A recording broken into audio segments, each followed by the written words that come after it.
2023 SETI, and we'll be focusing on the engineering mechanics and theory of machines questions. In this paper, there were total 19 questions asked. Let's solve them one by one.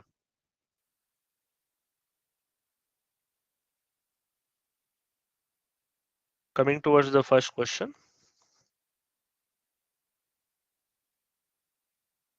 Yep, it is about the slider crank mechanism. Yes, so we have a slider which is attached to the connecting rod and then crank. Let's see the question. A slider moving outward on a rod OR as shown here with a velocity of 3 meters per second and the acceleration of 9 meter per second square. The rod has an angular velocity of 7 radian per second counterclockwise about the point O, and the angular acceleration of 12 radian per second square clockwise as shown in this figure.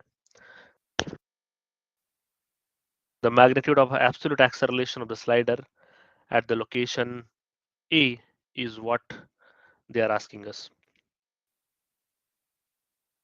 So if you look into this question, we have turn slide pair. So this basically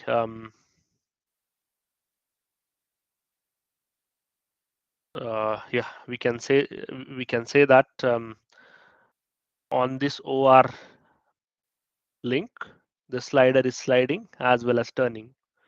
So the accelerations which will come into this are, one is the centripetal acceleration, which is toward the center. Then we have a tangential acceleration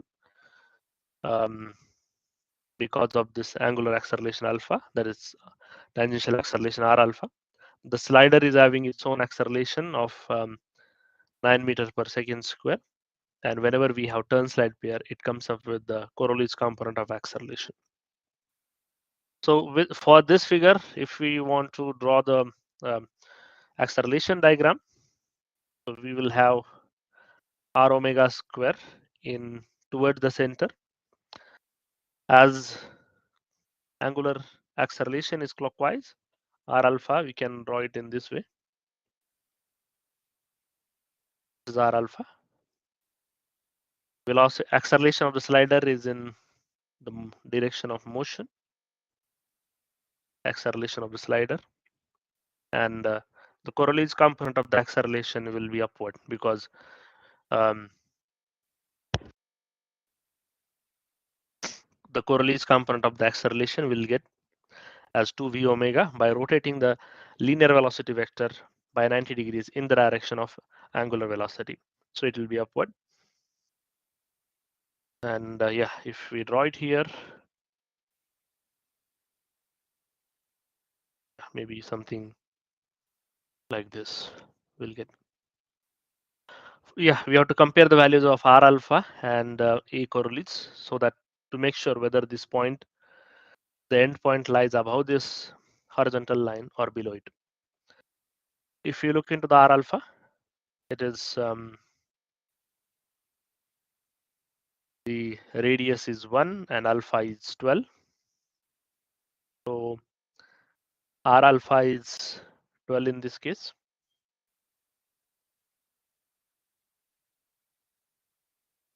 And a Coriolis component, that is Coriolis component of the acceleration, is 2v omega. It's 2 into velocity is 3 and omega is 7, which is 42. So yeah, the figure which we have drawn is correct.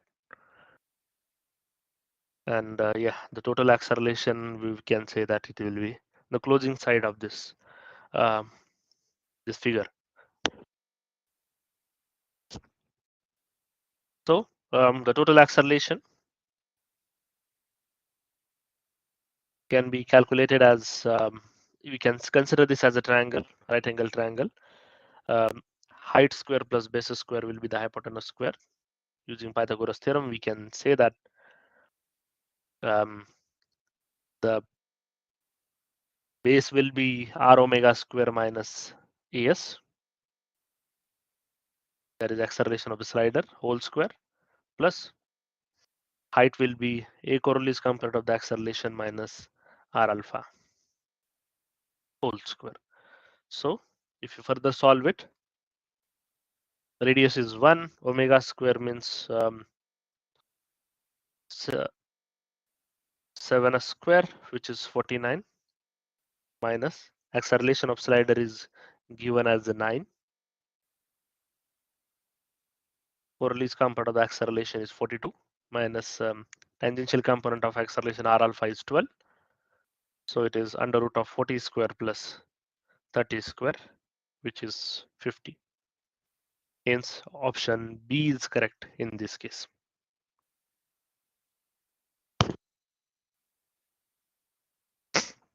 Coming towards the next question.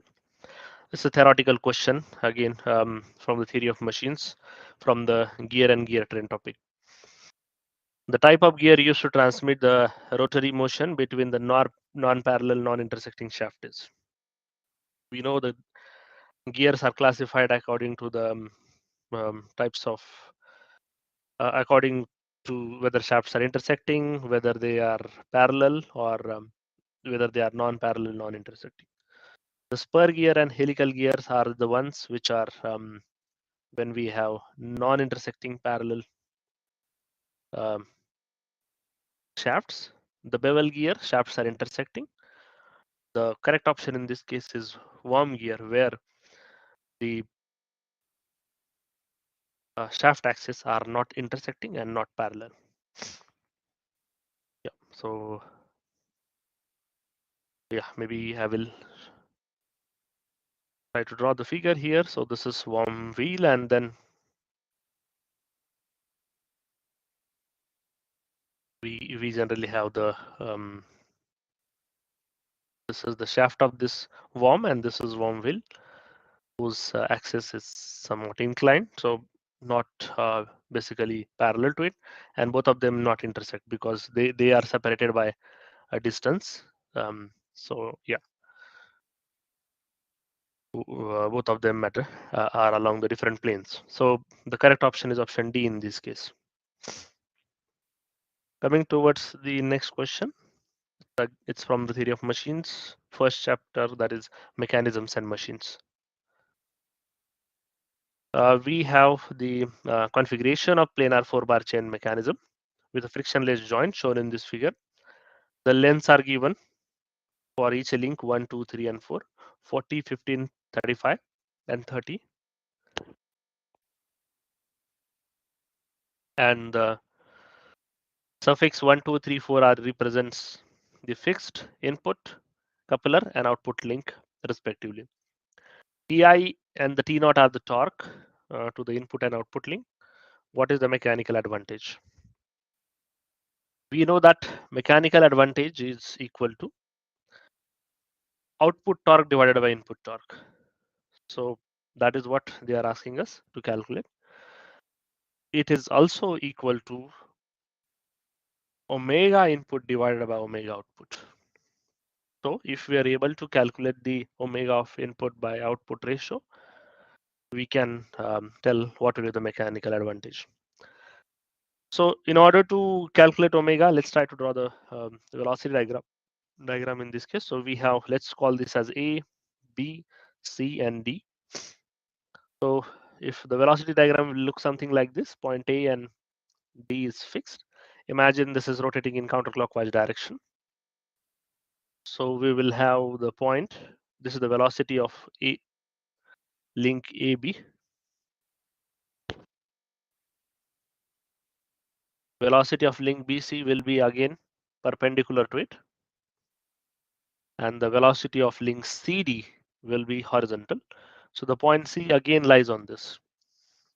And velocity of BC will be in the along the same line, but in the downward direction. Because the two links are along the same line, that is why their velocity should be in the same along the same line. and that is how the velocity diagram will look like. From this, it is clear that velocity at this point, when basically this is an extreme case where we can imagine the CD is having zero velocity. If velocity of link CD is zero, means omega will be zero because length is not changing.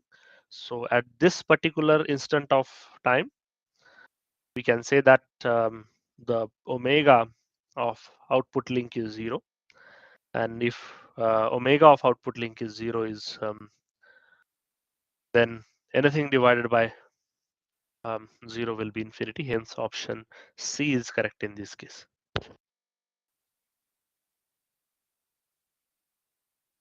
Coming towards next question, this is from the vibrations.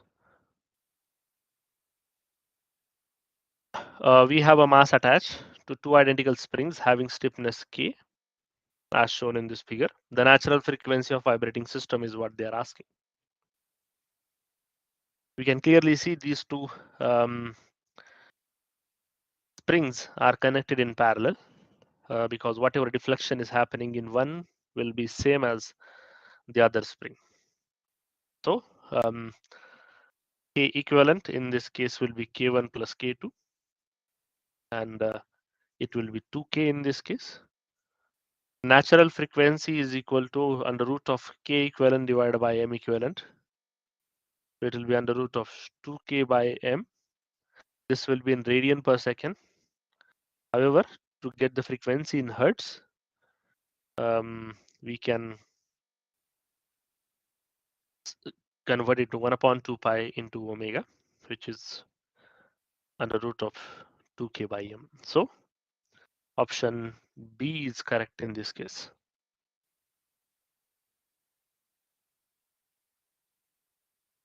Coming towards next question. This one is again from the vibrations topic.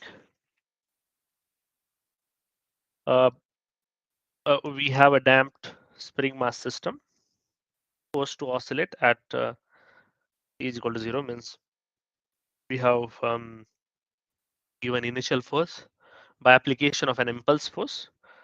So which of the following statements are correct? First, if damping ratio is between 0 to 1, the system will show no oscillation. It's an incorrect statement because when what is the damping ratio? Zeta is the damping ratio, which is C by Cc. And if zeta is less than 1, it means it's an underdamped system. An underdamped system shows the oscillation. So this is incorrect statement.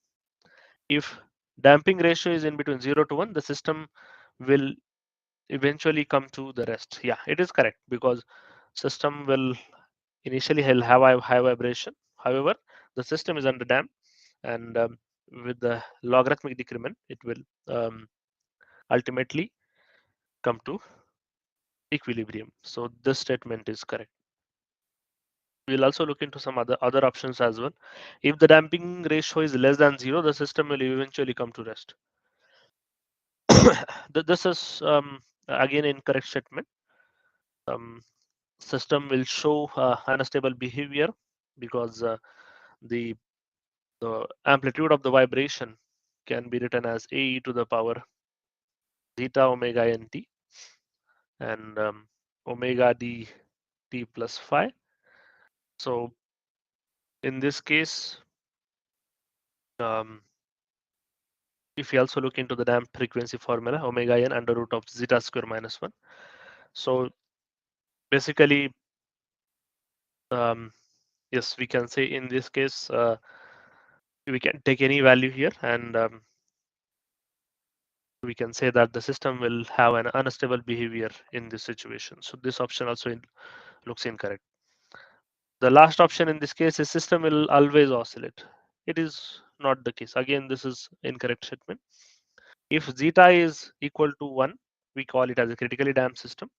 Zeta is greater than 1, it's an overdamped system. In both the situation, we don't see oscillations. System will come to the equilibrium without oscillations.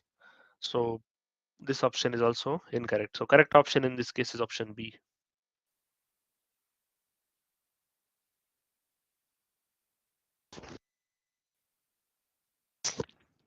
Next question. In an accident site, tire marks show that car was traveling along the straight level street, skidded for the distance of around 23 meters after the brakes applied. The coefficient of friction between the tire and the road is 0.5. What was the probable speed of the car when brake applied? So imagine like this is the point where we started the brake, and this is the point where we have the basically the um, car is stopped.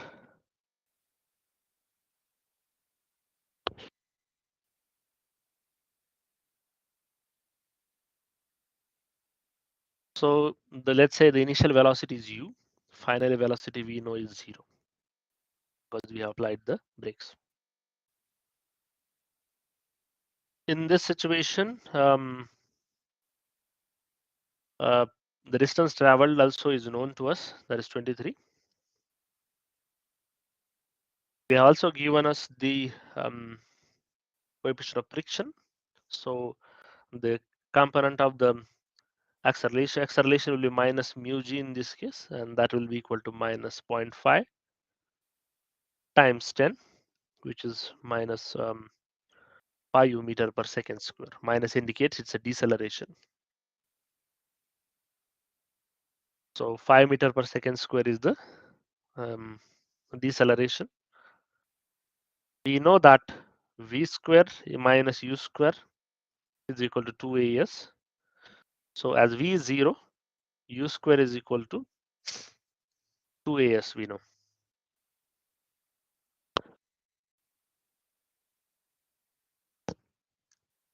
And yeah, so this part will go. As acceleration is negative, so we can cancel out those terms, and I can directly write u square is equal to 2as. So this implies u is equal to under root of 2as, which is 2 times y times 23, which is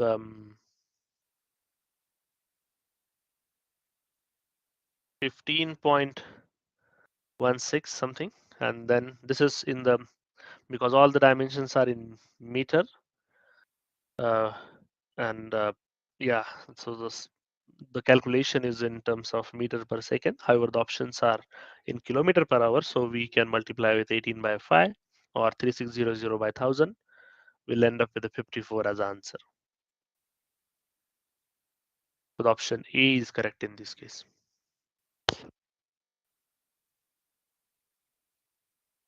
Coming towards next question. If a solid cylinder, a thin hollow cylinder, and a sphere, all with same material and having same outside diameter, are allowed to roll down in the same inclination without sliding.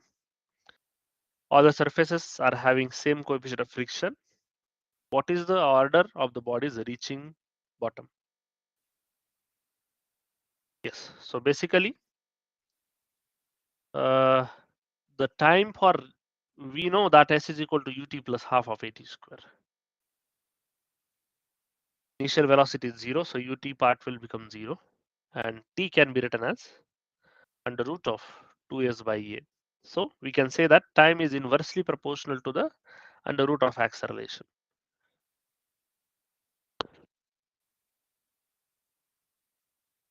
The acceleration of the solid sphere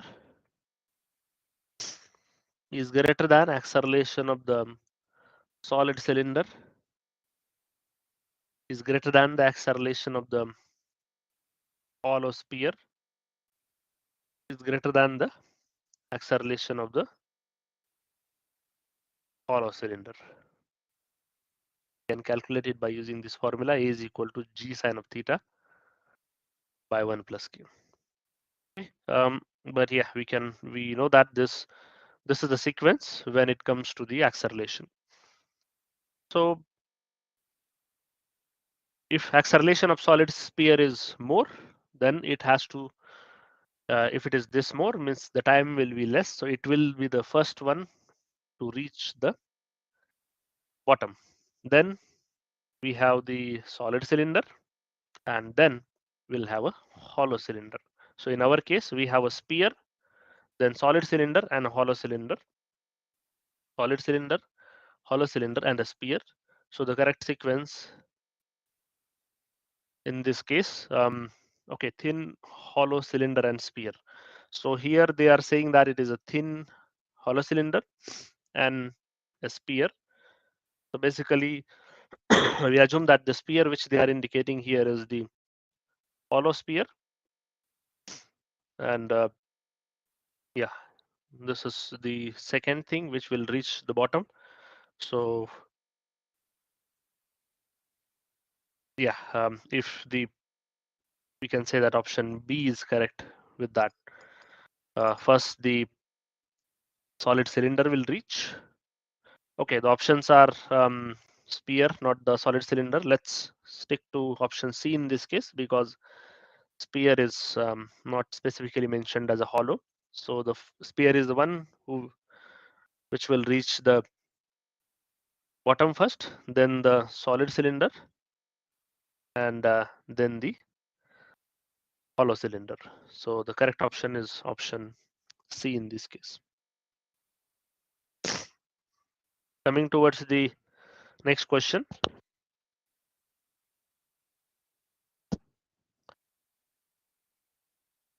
Yeah, a 0.2 millimeter thick strip is bent over a frictionless pulley of 25 mm diameter. Young's modulus is given. The maximum stress is what they are asking. This question is basically from strength of materials. We know sigma by y is equal to E by R. Theory of bending, we have seen this equation, and sigma can be written as E y by R. In this case, E is given to us, that is 100 gigapascals. Options are in megapascal, so it is 100 into 10 raised to the power 3 megapascal. Y in this case is half of the thickness, so which is 0.2 by 2. So 0.1 mm, which will be 10 raised to the power minus 3 meter. And the R in this case is 25 mm. So the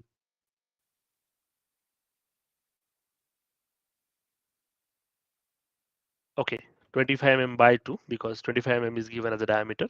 So it is 12.5 into 10 raised to the power minus 3 meters. So using this data, sigma can be written as 100 into 10 raised to the power 3 into 0.1 into 10 raised to the power minus 3 divided by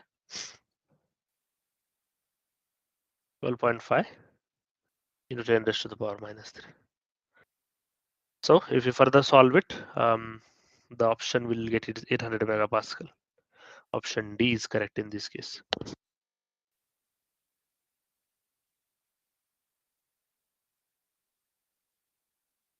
Coming towards next question. This is from mechanisms and machines. A planar 4-bar mechanism with all revolute joints have link lengths AB,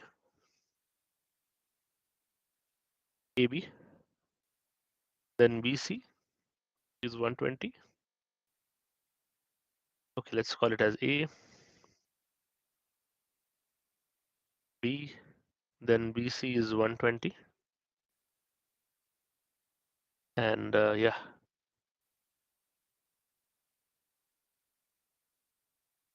CD is 100 and this is 80. 80, 100, 120 and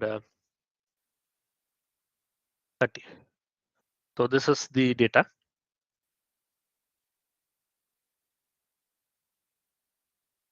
Maybe I think now it looks appropriate. What they are asking is the link to be fixed to obtain a double crank mechanism. In order to obtain a double crank mechanism, we know that um, the shortest link has to be fixed. The shortest link in this case is link AB, because we can clearly see if this link comes down, the total length will be 80 plus 30, which is less than the sum of these two. Again, if this point C comes down, total length will be 120 plus 30, which is less than these two. So means both the link AD and BC can make a complete revolution. Hence, the correct option is option A in this case. Whenever the uh, shortest link is fixed, we will get a double crank mechanism in a yeah, if it satisfies the Grashof criteria, that is sum of largest plus smallest is less than other two, and that is what is true in this case.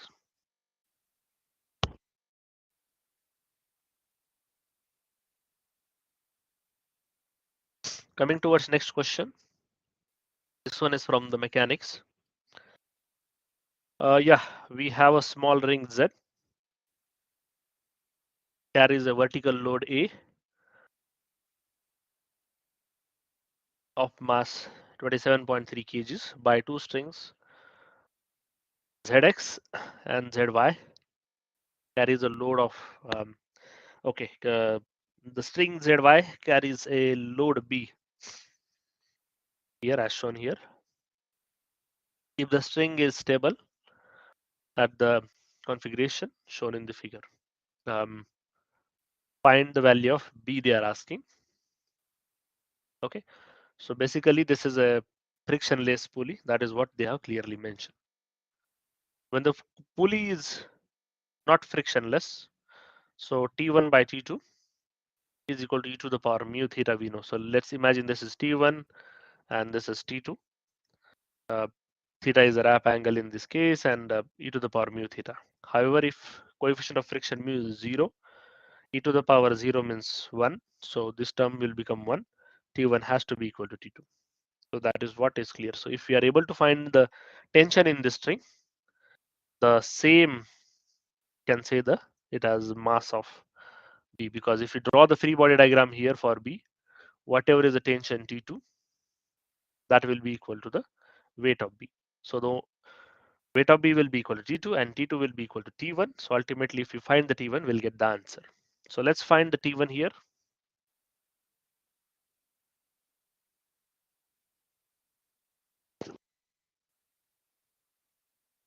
If we draw the free body diagram in this case,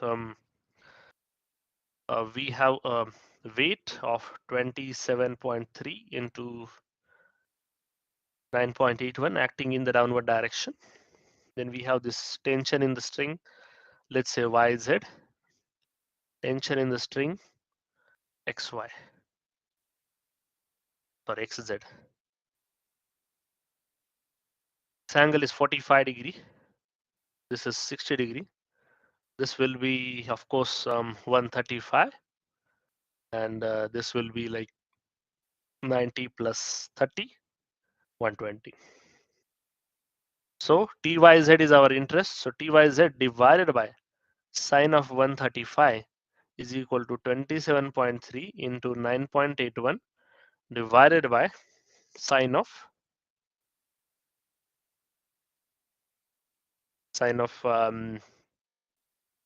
105, because 60 plus 45 is 105. This TYZ we want in kg, so I would say this 9.81 we can neglect. So this will you will get in kgs. So 27.3 multiply by sine of 35 divided by sine of 105 if you do, you will end up with a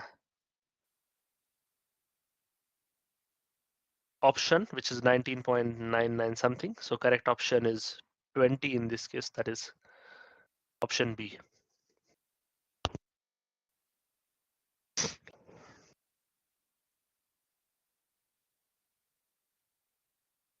Coming towards the next question. Yeah, this one again is from the mechanics topic. Let's look into it.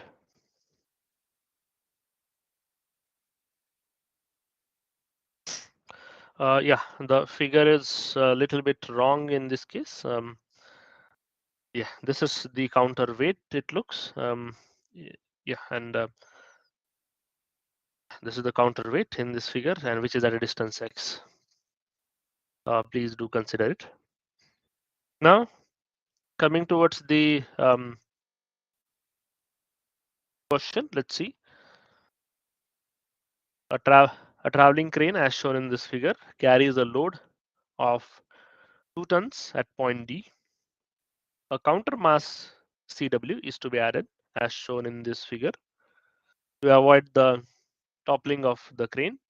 Find the limiting value of counter mass and a distance x. So we are supposed to calculate how much counter mass and at what distance it has to put, such that it will not topple the crane even in the absence of load D. So even if you don't apply load D here, at that point, what should be this? The mass of crane may be taken as 2 tons and is acting at a 2 meters away from the E towards D. So somewhere here we can say that that is acting. Okay, this is 2 meter. Yeah.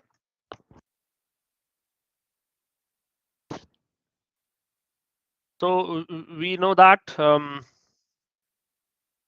this is let's say this is the point where we want the entire system to be in equilibrium.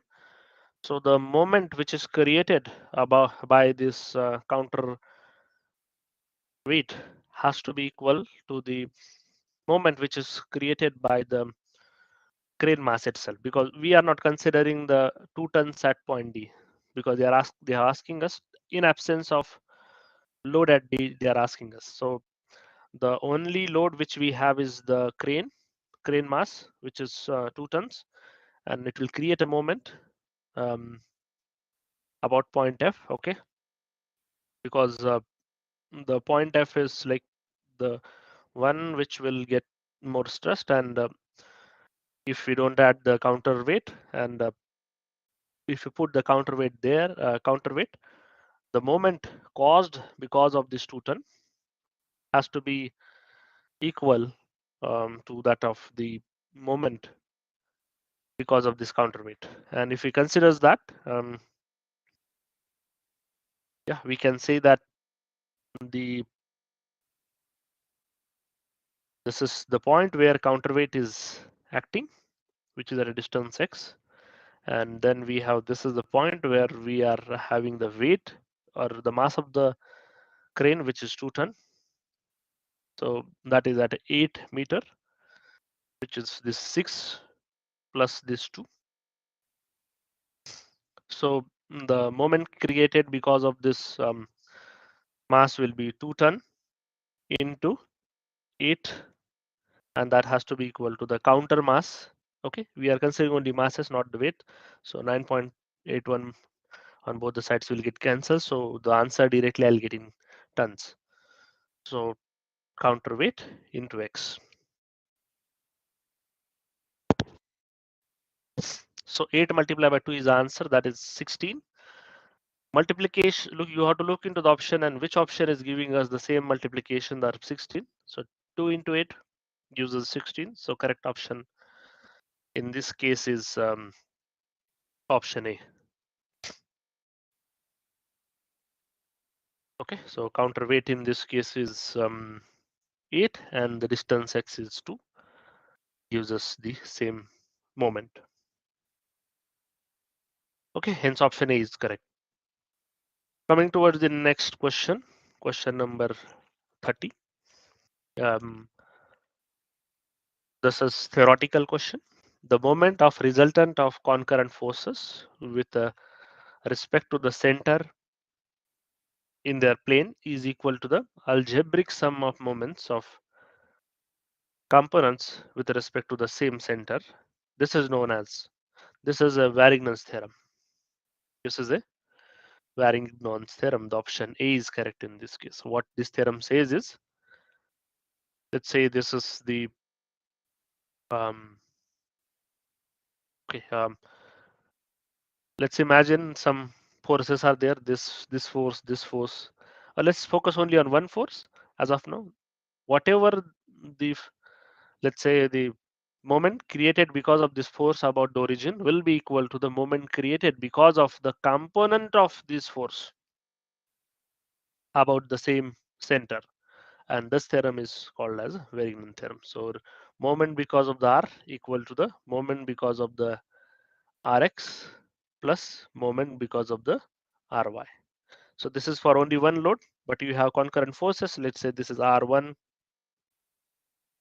and then you have one more called as R2. Then you make the components of it and do. So ultimately you will get the same answer, and that is what the Varignon theorem says. If you take the direct moment of the forces, or if you take the component of the, if you consider the component of the forces to calculate the moment, it is same.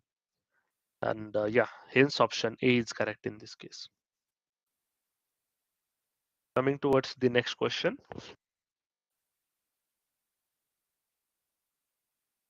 As shown in this figure, the plane is having a mass of 8,000 kgs is hosted back until theta is equal to 60 degree. Then the pullback cable AC is released, so it will come back.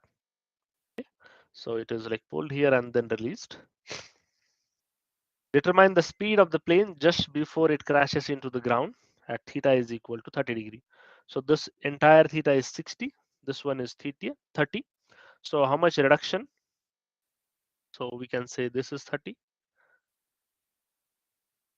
and this is 30 degree.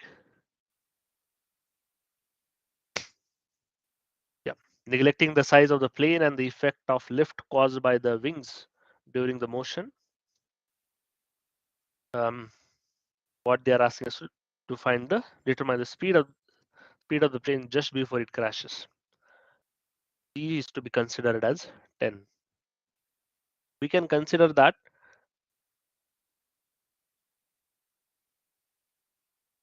initially at what height this plane is. The plane is at, let's say, height h1. Okay, from here if we calculate it is h1, and from here it is okay, let's call this as height h1 and this as h2. H1 minus h2 will indicate us like how much height the plane has traveled. Okay, so how much potential energy it has during this. So I would say that, let's say this is the initial condition, and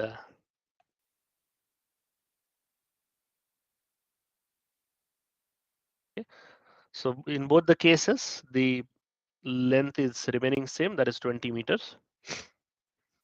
This is 20 meter, this is also 20 meter. However, this is h1 and this is h2. H1 is how much? 20. This is 30 degree angle and this is 60 degree angle.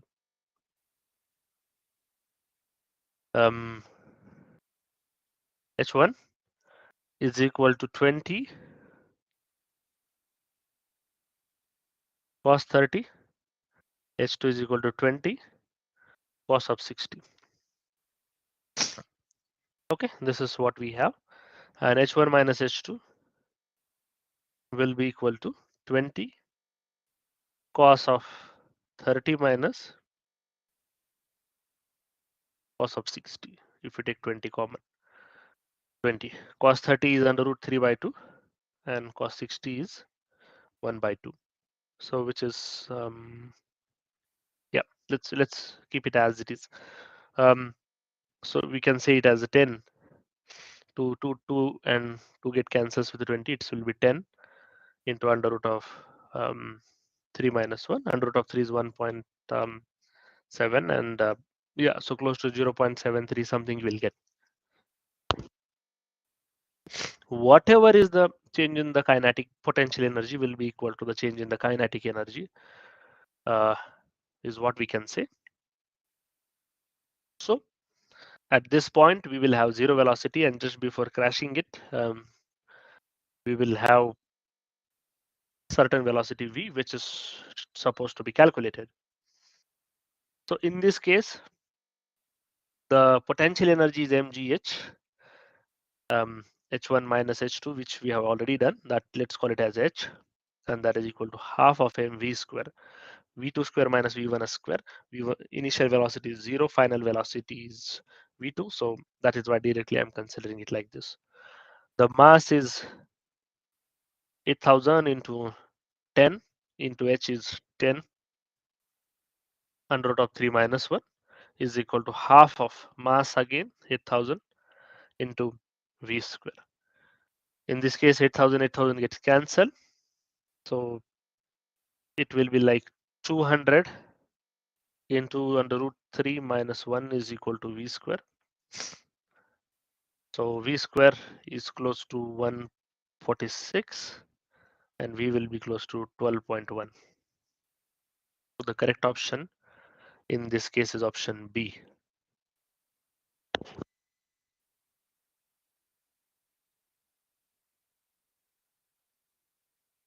Coming towards next question. This is from the vibrations topic. We have a cantilever beam, and in this cantilever beam, which is of cross section A, moment of inertia I, and the length L is having natural frequency omega 1. If the beam is accidentally broken into two halves, the natural frequency of the remaining cantilever beam will be. So let's try to understand the background here. The natural frequency is given by under root of g by delta in case of beam. Delta is a deflection of the beam, which is cantilever beam. It will be PL cube divided by 3EI. So it will be 3EI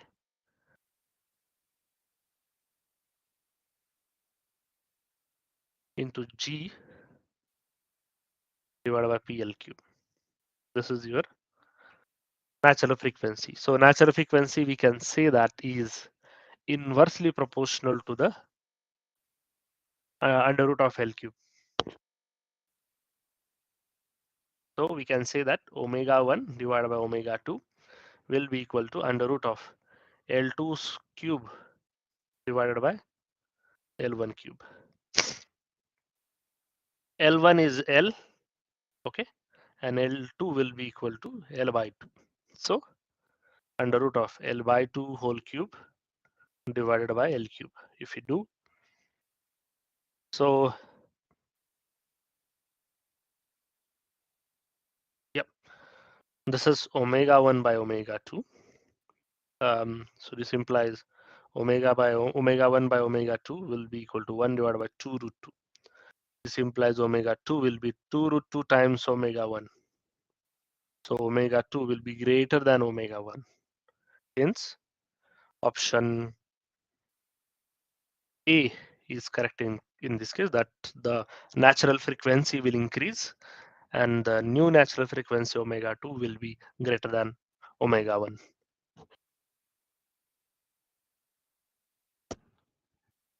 Coming towards next question. The equation of motion of the spring mass damper system is shown in the figure. X double dot plus 4x dot plus 16x is equal to 12 sine of phi t. What is the damping factor of the system?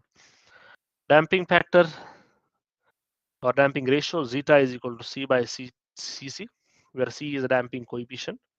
If you compare this equation with mx double dot plus cx dot plus kx is equal to f sine of omega t, we can clearly say that C in this case is 4 and Cc is to be calculated, which is 2 root km.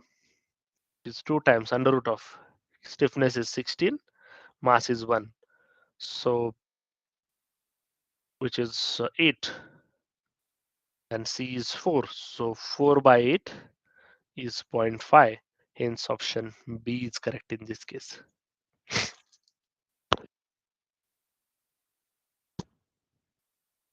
Coming towards next question, we have a gear train which is made up of 4 gears.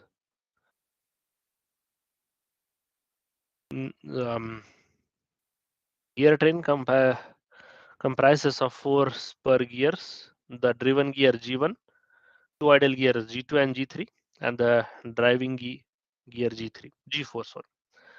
The radius of G1, G2, G3, and G4 is given. What is the ratio of angular velocities of G1 to G2? So let's say this is G1, G2,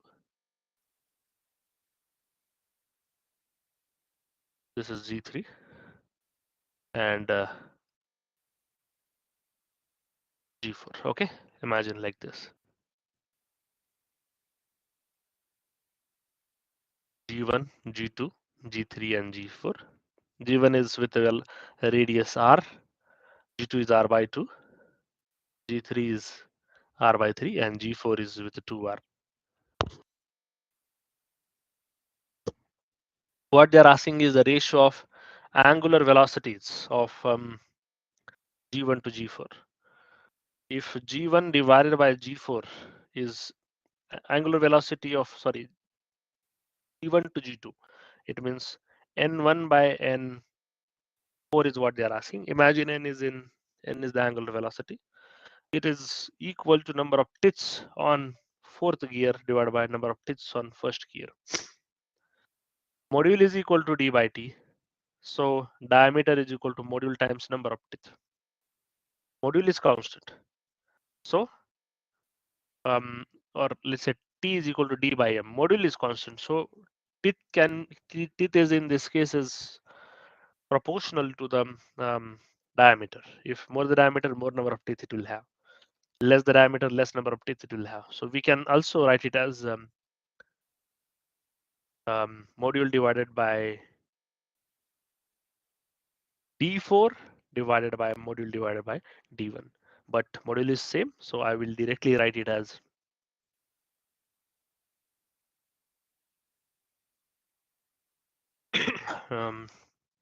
sorry, the teeth we can write it as d4 divided by module, d1 divided by module. So basically it's a d4 by d1. It means it is r, the radius of 4 divided by r1. The radius of fourth gear is 2r and first gear is r. So r will get cancelled. Option 2 is correct. So the ratio will be 2 and it is in opposite direction, because if this rotates in counterclockwise, this will rotate in clockwise. This will rotate in counterclockwise. And this will rotate in clockwise. So the direction of the driving gear and the driven gear is opposite. Hence, option C is correct. Next question.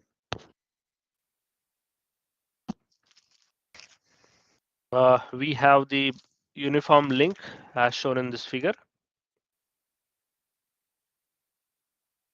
Has a mass of 12 kgs. This is the link AB, and it has a mass of 12 kgs. If the spring is unstretched at theta is equal to 0. Okay, so theta is equal to 0 means the spring is like this, and then we have a rod like this or link like this. So in this case, the spring is unstretched. So this is the situation where the spring is got stretched because it got pulled down.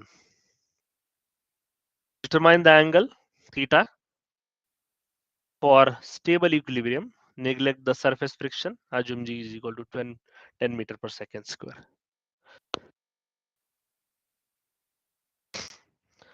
If at this point, if we,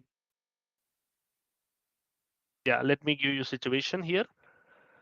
So imagine if this is how the link is there, AB. Okay, the link AB, if it is like this, then in this case we will not have any force in the spring, because they have clearly mentioned that spring is unstretched. Spring is unstretched means delta is 0 and F is equal to K delta. If delta is 0, F is equal to 0. But now if we make it like this, okay, spring which was supposed to be like this,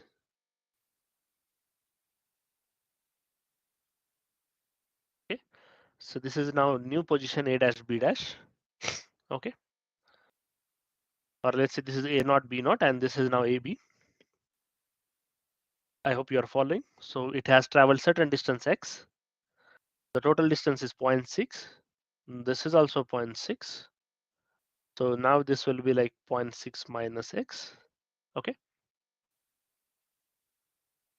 This is what we should understand first. And this is theta. And yeah, so this is the situation first of all.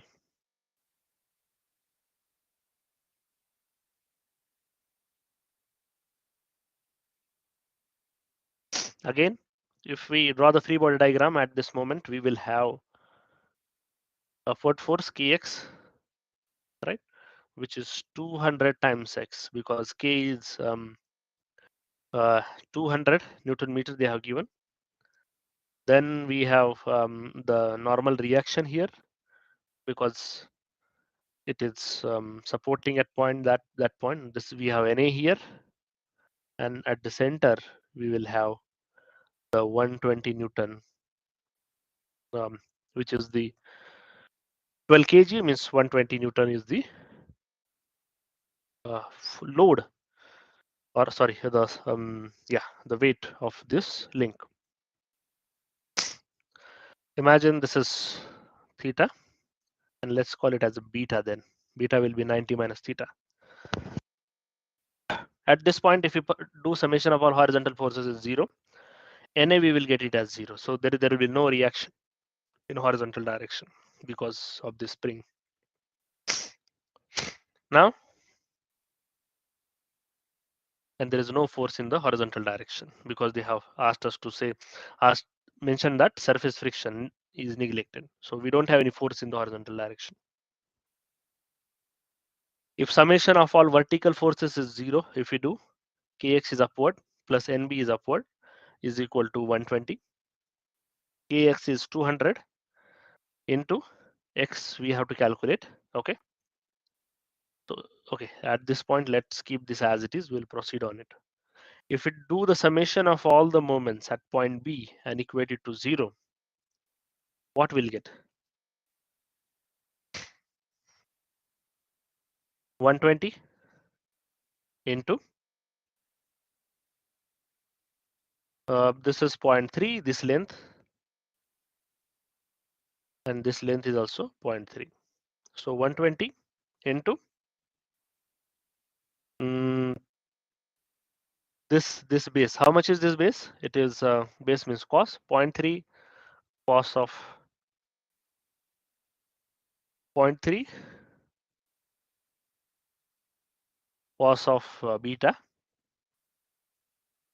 Okay. And this counterclockwise moment has to be equal to the clockwise moment created by the kx. So it will be 200 times x into, it will create a moment of 0.6 cos of beta. So I can write it as a 0.6 by 2 also. So 0.6 cos of beta, 0.6 cos of beta will get cancels. So 60 by 200 is equal to x. Okay, let's keep it as it is, 60 by 200. I'll put it into this equation back. K was 200, x is 60 by 200 plus NB equal to 120. So from this, I will get NB is equal to 60. Okay, we got NB, and we got all the dimensions. We know the what is sine of theta now. Sine of theta is equal to perpendicular divided by hypotenuse. What is the perpendicular?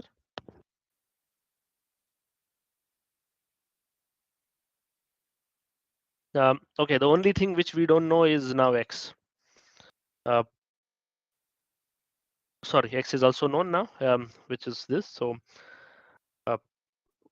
this height we know, or let's say, yeah, this we know, x. So this is also what we know. What is sine theta? Sine of theta is equal to, let's call this as a theta. Sine of theta is equal to perpendicular divided by hypotenuse. So we'll consider the cos of theta.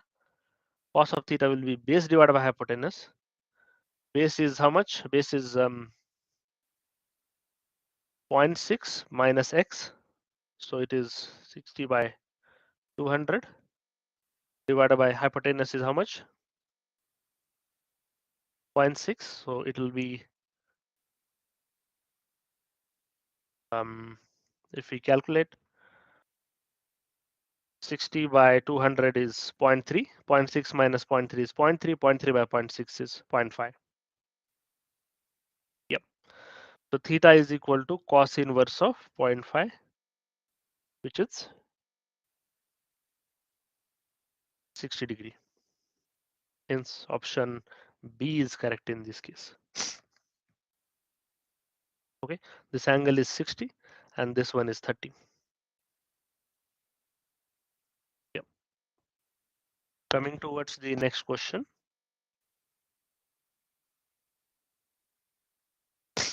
They are asking us to find the degrees of freedom in this case. So we have a mechanism. A cam and oscillating follower mechanism is shown in this figure, and they're asking us to find the movability. So according to the Globel's criterion, degrees of freedom can be given as 3 times n minus 1 minus 2 times p1 minus p2 minus f redundant degrees of freedom. In this case, if we assume this as a link 1, this is link, yeah, this is a link 1, this is 2, maybe 3 and 4.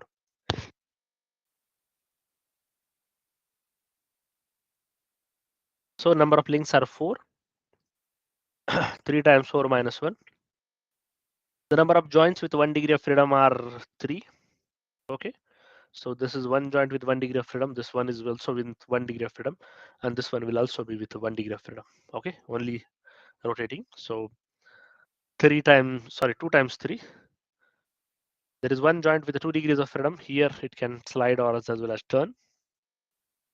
So 1 into 1 itself. Yeah. P2 is 1 into 1. And F redundant degree of freedom is this. So basically it is just the rotating here, not sliding over it. So we can say that the redundant degree of freedom is again 1. So the overall solution in this case is 3 into 3 minus 6 minus 2. So 9 minus 8 is 1. So the correct option is option C in this case. Coming towards the next question. Yeah, I think this is the last question. A satellite of mass 100 kg is attached centrally to the rocket stage of mass 900 kgs using a separation system.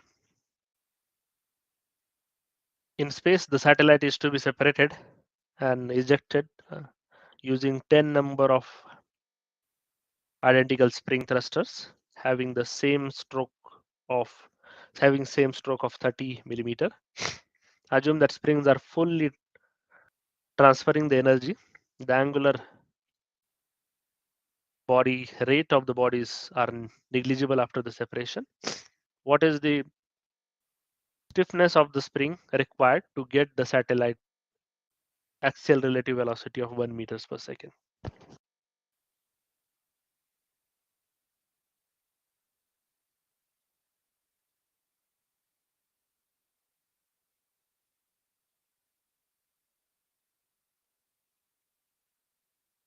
Yeah, so if we look into it, basically what we can say is the spring force, there is half of kx square has to be equal to the kinetic energy in this case to attain the velocity of 1 meter per second. So we can say that half of k x square is equal to half of mv square. Half of will get cancelled. So k is equal to mv square divided by x square. Mass in this case is the 100 kgs. V square is 1 square divided by, sorry, they are asking us k, right? Equivalent k. The springs, 10 springs are there. So the equivalent spring stiffness is, let's say, 10 times k, because they were connected together having same deflection. So the 10k I would say is as k equivalent is equal to 10k. It will be like this. And if x is how much? X is given as 30 mm. It is 0.03.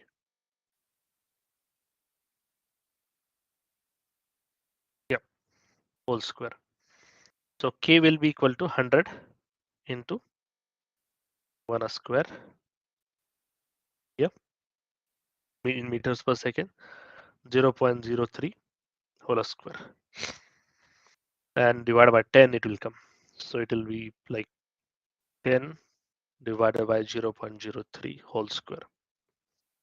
If you solve this, 10 divided by 0.03, again divided by 0.03, you will end up with 0.11, something like this. And this is in terms of, this is not in terms of millimeter, Newton per millimeter. This is in terms of Newton per meter, because all the dimensions which we have considered are in meter. So the mass is 100 kgs. Okay, so all the dimensions are in the appropriate format. Yeah, considering this, the Newton per meter will what you'll get. And if you convert it into Newton per millimeter, yeah, you have to divide with 1,000. So it will be like 1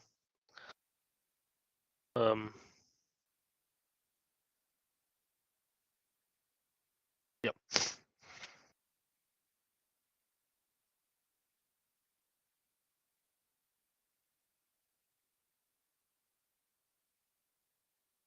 yeah, 11.111 Newton per meter is what we'll get. So which is approximately 10. Hence option B is correct in this case. Okay, so that's all for from this paper. Thank you all for watching this video.